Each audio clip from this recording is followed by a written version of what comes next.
नमस्कार दोस्तों, आपका मेरे YouTube चैनल स्वागत है।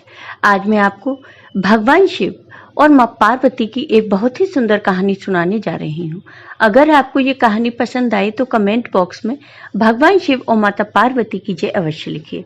साथ ही अगर आपने अभी तक मेरे चैनल को सब्सक्राइब नहीं किया तो सब्सक्राइब कर लीजिए और बेल आइकॉन पर क्लिक जरूर कीजिए, जिससे हमारे वीडियो के नोटिफिकेशन आपको मिलते रहें। अब सुनिए ये कहानी। एक बार की बात है। एक बार माता पार्वती भगवान शिव के साथ कैलाश पर्वत पर बैठी थी।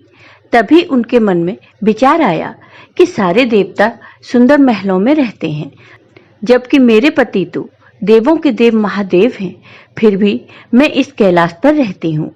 यहाँ ना तो कोई महल है, न कोई आराम की वस्तु। ऐसा सोचकर माता पार्वती ने भगवान शिव से कहा कि हे प्रभु, सारे देवता महलों में रहते हैं, आप क्यों इस कैलाश पर वास करते हैं?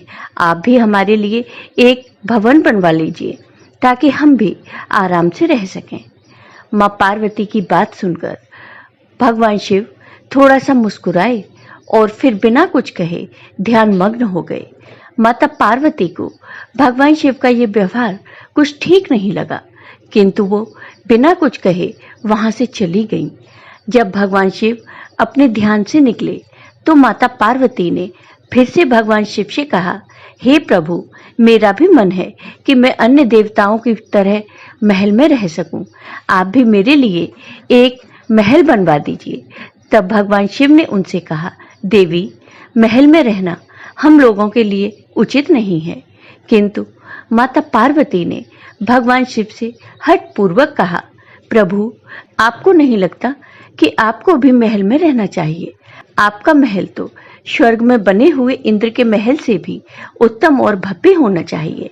अब तो हमें महल बनवा लेना चाहिए। भगवान शिव ने माता पार्वती को बहुत समझाया। वे बोले, देवी, हम तो ठहरे योगी, खुले में रहने वाले हैं। हमें भवन का वातावरण रास नहीं आएगा। हमें तो महल में भी चैन नहीं मिलेगा, क्योंकि महल में रहने के बड़े नियम और बंधन होते हैं। किंतु मां पार्वती ने तो मन में विचार कर लिया था, अब महलों के बने बिना वो नहीं मानेंगी। वो बोली, हे भगवान, जब सारे देव महलों में रहते हैं तो फिर महादेव क्यों बर्फ की चट्टानों पर रहें? मां पार्वती के इस हट के आगे देवों के देव महादेव को भी झुकना पड़ा।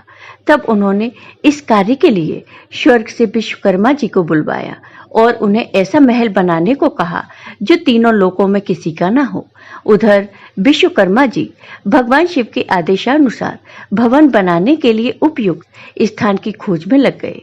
स्थान की खोज करते हुए उन्हें एक ऐसा स्थान दिखाई दिया जो चारों ओर से पानी से घिरा हुआ था और बीच में 3 सुंदर पहाड़ थे। वो पहाड़ों पर तरह तरह के फूल और वनस्पति से ढके हुए थे।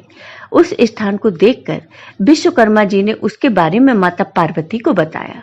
जब मां पार्वती ने उस स्थान के बारे में सुना तो उन्होंने खुश होकर भवन बनाने का आदेश दे दिया। विश्वकर्मा जी ने भवन बनाने की शुरुआत की और अपनी विशिष्ट कला का परिचय देते हुए भवन के साथ साथ वहां एक सुंदर नगर का निर्माण भी कर दिया। वह नगर देखने में अति सुंदर था। विश्वकर्मा जी ने उस महल और नगर को सुंदर बनाने में अपना पूरा योगदान दे दिया था। जब उस महल को माता पार्वती ने देखा तो उनकी प्रसन्नता का ठिकाना न रहा। उन्होंने विश्वकर्मा को धन्यवाद देते हुए उनकी बहुत प्रशंसा की। विश्वकर्मा माता पार्वती और भगवान शिव को प्रणाम करके अपने लोक को चले गए। घर बनाने का कार्य तो पूर्ण हो चुका था। अब माता ने भगवान शिव से कहकर गृह प्रवेश का शुभ मुहूर्त निकलवाया। गृह प्रवेश के समय ऋषि विश्रवा आचार्य आ गए थे। सभी देवता भी उस समारोह में आए हुए थे। जिसने भी उस महल को देखा वही आश्चर्यचकित होकर उसकी प्रशंसा कर रहा था। वास्तव में वह महल बना ही अद्भुत था। गृह प्रवेश विधि के पूर्ण होने के बाद भगवान शिव ने आचार्य से दक्षिणा मांगने को कहा तो विश्रवा ने मना कर दिया। वे बोले, प्रभु, क्या कोई भक्त अपने भगवान से कुछ मांगता है? ऐसा करके तो मैं पाप का भागी बन जाऊंगा। मुझे कोई दक्षिणा नहीं चाहिए। यह कहकर ऋषि विश्रवा जाने लगे तो महादेव ने कहा, ऋषिवर, आपको दक्षिणा तो लेनी पड़ेगी। जब तक आचार्य को दक्षिणा न दी जाए तब तक कोई शुभ कार्य पूरा नहीं होता। महादेव की माया। ऋषि विश्रवा का मन उस नए बने हुए नगर पर आ गया। बार बार आग्रह करने पर उन्होंने दक्षिणा के स्वरूप उस भवन सहित नगर को ही मांग लिया। ब्राह्मण को दक्षिणा के रूप में उसकी मुंह मांगी वस्तु दी जाती है, इसलिए भगवान शिव ने उस महल को ऋषि विश्रवा को दान कर दिया। भगवान शिव के द्वारा अपने भवन को दान कर देने से मां पार्वती क्रोध से भर उठी। उन्हें ऋषि की इस धृष्टता पर बड़ा क्रोध आ गया। उसी क्रोध में उन्होंने ऋषि विश्रवा को श्राप दे दिया। वो बोली, तुम तो आचार्य कहलाने के लायक भी नहीं हो। महादेव की सरलता का लाभ उठाकर तुमने बड़ी कुटिलता से मेरी प्रिय महल को ही हर लिया। इसके लिए मैं तुम्हें श्राप देती हूँ कि महादेव का ही भक्त एक दिन उस महल को जलाकर राख कर देगा। उसके साथ ही तुम्हारे कुल का विनाश आरंभ हो जाएगा।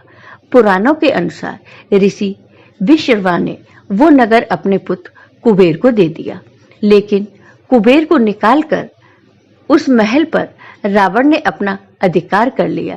त्रेता युग में भगवान शिव के अवतार हनुमान जी ने उस महल को जला दिया और उसके बाद विश्रवा के समूल कुल का विनाश भगवान श्री राम के द्वारा किया गया।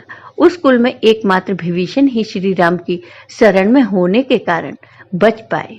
जय हो भगवान शिव की, जय हो माता पार्वती की। आपको ये वीडियो पसंद आया हो तो कमेंट बॉक्स में कमेंट करके जरूर बताइए। साथ ही मेरे वीडियो को ज़्यादा से ज़्यादा शेयर करिए। धन्यवाद दोस्तों।